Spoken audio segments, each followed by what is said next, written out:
శారద సుబ్బయ్యలు సిటీలో మంజు ఉంటున్న ఇంట్లో ఉన్నారు. మంజు వాళ్ళని నిలబెట్టి సోఫాలో కూర్చొని హేళనగా మాట్లాడుతుంది. సురేష్ గుమ్మం దగ్గర ఉండి వింటూ ఉంటాడు. ఎప్పుడు పోతాడని చెప్పారు డాక్టర్స్? అలా అంటే ఎలా మంజు? ఇద్దరు ప్రేమించి పెళ్లి చేసుకున్న వాళ్ళు.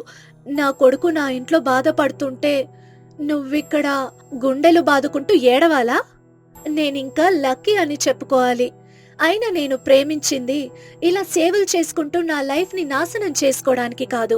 వెళ్ళండి, వెళ్ళి మీ ఆవిటి కొడుకుని మీరే చూసుకోండి, వెళ్ళండి అని చెబుతుండగా సురేష్ ఆవేశంగా వచ్చి మంజును కొట్టాడు.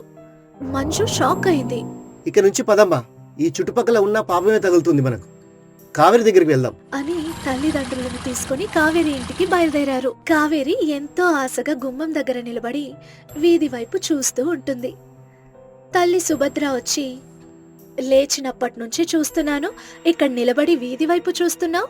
అల్లుడు గారు వస్తారని చెప్పారా తల్లి అని ఏమాత్రం తత్తర పడకుండా చెప్పింది. అల్లుడు గారు వస్తే ఇంట్లోకొస్తారు కదా, ఇక్కడి నుంచి వెళ్ళిపోరు కదా. నువ్వెళ్ళు. అయినా పెళ్ళైన కొత్తలో నువ్వు మా నాన్న కోసం ఇలానే చూసినప్పుడు అమ్మమ్మ కూడా ఇలాగే అంది కదా. అయినా నువ్వు విన్నావా? లేదు, అలాగే చూస్తుండిపోయావు.